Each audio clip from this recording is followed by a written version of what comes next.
Aku bangga melihat kalian nanti banyak keturunan pada hari kiamat. Tazawwajul walud, nikahilah perempuan yang walud, subur, al-wadud, yang sayang kepada anak. Karena aku bangga nanti di antara umat-umat Adam, Idris, Nuh, Saleh, Ilyas, Ilyasa, Zakaria, Musa, Yahya, Isa, dan yang paling banyak adalah umat Muhammad sallallahu alaihi wasallam. Aku bangga melihat kalian nanti pada hari kiamat. Tapi apa yang terjadi? Orang Jerman tidak mau punya anak. Orang Rusia kalau mau punya anak ditanggung biaya hidup anaknya, disekolahkan sampai S3. Orang Barat tidak mau punya anak karena dianggap punya anak itu hanya buang-buang waktu. No time for child. Tak ada waktu untuk anak, kata dia. Ditambah lagi mereka tidak punya anak karena kena penyakit umat Nabi Lut alaihissalam, LGBT, tak punya anak. Satu sisi kita ketakutan dibuat gerakan LGBT ini, disupport oleh perusahaan-perusahaan besar dunia mensupportnya, tapi dibalik itu semua adalah cara Allah ingin menyebarkan umat ini di seluruh Eropa. Ketakutan Eropa. Jerman akan diisi oleh orang Islam yang berduyun-duyun datang dari Turki. Jerman itu penuh orang Turki sudah di Jerman. Prancis diisi oleh imigran yang datang dari Tunisia, Aljazair, Maroko, Mauritania, penuh Prancis. Inggris diisi oleh imigran Islam datang dari 3 negara, India, Pakistan, Bangladesh. Maka 3 negara ini sudah diisi umat Islam, sementara dia musnah. Disebabkan musnah apa? Musnah karena virus HIV/AIDS, akibat dari kumpul kebo, akibat dari Salome, akibat dari flash disknya kena virus. Sedangkan umat Islam makin melimpah ruah, maka muncul ketakutan. Maka dimunculkanlah apa yang disebut dengan Islam fobia, fobia ketakutan. Nanti kalau Islam ini berkuasa, dia akan berjihad, memotong, memancung kepala nanti Islam ini. Maka salah satu yang ketakutan itu adalah Macron. Macron ketakutan karena Inggris, Prancis, Jerman adalah 3 negara yang diserbu oleh migran umat Islam. Ketika Suriah dibantai, dibombardir, hancur, satu sisi berita duka, tapi jangan lupa orang Suriah pergi ke Eropa menjadi imigran, menjadi pengisi lagi negeri itu. Akhirnya sebelum hari kiamat terwujudlah janji Nabi Muhammad SAW, kamu akan menguasai Rom. Dulu orang menyangka yang dimaksud dengan Rom itu adalah Damaskus, Suriah. Betul, karena memang waktu itu Damaskus adalah salah satu provinsi dari Romawi, tapi bukan itu Rom. Orang menyangka bahwa yang dimaksud dengan Rom itu adalah Turki, karena itulah tempat kekerajaan Kaisar Konstantinopel, namanya Konstantin. Betul, tapi bukan itu Rom. Rom adalah Eropa. Sebelum hari kiamat akan berkumandang azan di Menara Eiffel. Memang yang menguasai Inggris adalah dari India, Pakistan, Bangladesh. Memang yang menguasai Jerman adalah Turki. Memang yang menguasai Prancis adalah Tunisia, Aljazair, Maroko. Tapi insya Allah yang mengumandangkan azan di Menara Eiffel adalah orang dari Jakarta. Setelah selesai semuanya, kelahi mereka. Siapa yang azan? Naik orang Jakarta, azan. Saudara yang dimuliakan Allah SWT, anak muda cita-citanya mesti begitu. Ini pas ditanya cita-cita, ente cita-cita apa? PNS. PNS itu bagus jadi cita-cita, tapi peluangnya terlalu kecil guys. Makanya cita-citanya, apa cita-citamu? Cita-citaku adalah orang yang akan mengumandangkan azan di Menara Eiffel. Begitu cita-citanya. Ini Ustaz Somad ngawur aja. Enggak, Nabi Muhammad yang mengajarkan saya. Begitu Nabi mengambil pacul dari besi, lalu kemudian dipukulkan ke batu saat menggali khandak parit. Karena waktu itu perang itu kalau musuh datang dari kota Makkah menyerang Madinah, hancur kita ya Rasulullah. Kami punya strategi perang, kata Salman Al-Farisi. Farisi Persia. Persia pernah menguasai dunia. Yang terkuat adalah Romawi. Romawi kalah oleh Persia. Ulibatir Rum. Romawi dikalahkan oleh Persia. Fi adnal ardi, di bumi yang paling rendah. Lokasi perang itu adalah Al-Bahrul Mayyit, Dead Sea, Dead mati, Sea Laut, Dead Sea Laut mati di Yordania. Pernah berkuasa Persia.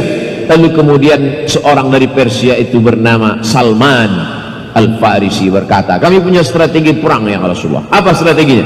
kita gali parit, kira-kira kuda tidak bisa melompat, begitulah jarak lebar parit itu. Digalilah parit itu bahasa Arabnya khandak, kanal kata orang barat. Maka saat menggali parit itu, saat dipukulkan besi itu terkena kepada batu, memancar cahaya, kena lagi batu, memancar cahaya, kena lagi batu, memancar cahaya. Apa yang kau lihat ya Rasulullah? Aku melihat saat cahaya pertama muncul, kalian akan menguasai Yaman, kata Rasulullah. Saat muncul cahaya kedua, kalian akan menguasai Syam, kata Rasulullah. Saat muncul cahaya yang ketiga, kalian akan menguasai Rom. Saat itu orang berkata, Muhammad tukang sihir, Muhammad pembohong, pembual. Tapi apa yang terjadi hari ini? Tiga-tiga terwujud. Yaman, Islam. Padahal Yaman waktu itu adalah kekuasaan Abraha. Alam tara kaifa fa'ala rabbuka bi ashabil fil, alam yaj'al kaidahum fi tadlil. Siapa itu? Abraha. Abraha dengan bala tentaranya datang dari Yaman. Yaman menjadi Islam, Yaman Utara, Yaman Selatan. Bahkan ulama besar hari ini datang dari Yaman. Al-Habib Umar bin Hafiz, murid senior beliau Darul Mustafa. Itulah majlis salawat yang paling ramai di Jakarta. Al-Habib Munzir Al-Musawwa, alumni pertama Darul Mustafa, Yaman. Pacul kedua bercahaya. Apa yang kau lihat? Syam. Syam hari ini menjadi negeri Islam. 4 negara, Suria, Lebanon, Yordania, Palestina. Tinggal satu yang sedang dijajah oleh Israel, laknatullah alaihim ajma'in. InsyaAllah kalau sholat subuhnya sudah seperti sholat Jumat, maka Palestina itu pun akan direbut kembali oleh umat Islam, insyaAllah. Takbir. Tapi jangan besok anak-anak dari penggilingan pergi ke Palestina, jangan. Kuatkan dulu mental, kuatkan semangat, belajar sampai S1, S2, S3, karena kalian yang akan membebaskannya dengan semangat la ilaha illallah Muhammadur Rasulullah. La taftahunna al-Qastantiniyah. 14 abad yang lalu Nabi berkata, kalian akan membebaskan Konstantinopel. Orang berkata, gila ini, masa kita membebaskan Konstantinopel, padahal Konstantinopel adalah bangunan yang paling hebat, paling kokoh di atas dunia.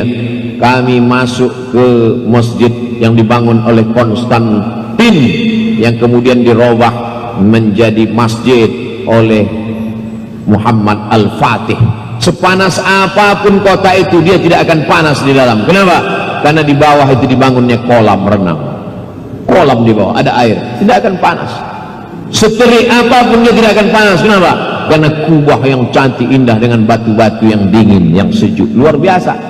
Sementara Nabi Muhammad SAW hanya tinggal di bangunan yang dindingnya hanya tanah liat yang disusun, lalu kemudian atapnya hanya anyaman pelepah korma, daun-daun korma, lalu kemudian lantainya hanyalah berataikan tanah. Tiba-tiba orang yang berada di masyarakat ketinggalan zaman, tidak bisa tulis baca, itu berkata, kamu akan membebaskan Konstantinopel. Tertawalah terbahak-bahak orang kafir Quraisy. Mimpi ini orang. Tapi apa yang terjadi? Konstantinopel betul-betul terwujud, diambil, dikuasai oleh Muhammad Al-Fatih yang umurnya ketika itu hanya 19-21 tahun. Anak muda yang gagah perkasa. Hari ini anak umat Islam 21 tahun membawa golok panjang, minta belikan sepeda motor sama emaknya. Musibah besar. La taj'al musibatana fi dinina. Jangan jadikan musibah pada agama. Allah memberikan Nabi Muhammad SAW, memberikan sesuatu yang luar biasa. Kalau Nabi Sulaiman alaihissalam bisa jadi raja di raja, karena memang ayahnya seorang raja, King Solomon, anak dari raja King David. Daud bapaknya raja, anaknya jadi raja. Kalau Nabi Musa alaihissalam hebat, dia adalah orang yang tinggal di istana Fir'aun, karena dia hanyut di sungai Nil, diselamatkan oleh Asia, dibawa ke istana Fir'aun. Tapi Muhammad SAW, ayahnya meninggal, ibunya meninggal, kakeknya meninggal, tinggal di rumah paman yang miskin, anaknya banyak, Abu Talib namanya. Tapi dari ketidakadaan, from zero to hero, dari nol menjadi pemimpin semesta alam. Dan hari ini umat terbanyak nomor 2 adalah Islam, dan tak lama lagi dia menjadi umat terhebat nomor 1 ke semesta alam, insya Allah. Allahu Akbar. Jadi kalau ada Ustadz Somad ceramah bahwa Islam akan menguasai Eropa, itu bukan janji Abdul Somad, tapi janji Allah yang disampaikan oleh Nabi Muhammad SAW. Setiap ulama mesti menyampaikan itu kepada anak muda, karena kita adalah al-ulama warathatul anbiya. Saya bukan ulama, saya hanya orang yang selalu suka duduk dengan para ulama, mengkaji, mengaji kepada para ulama. Apa yang disampaikan ulama saya sampaikan pada umat Islam. Mudah-mudahan menjadi pelajaran buat kita bersama, insyaallah. Amin ya Allah, amin. 45 menit, 50 menit. Tadi dimulai jam setengah 9, sekarang setengah 10 kurang 10. Saya akan jawab beberapa pertanyaan.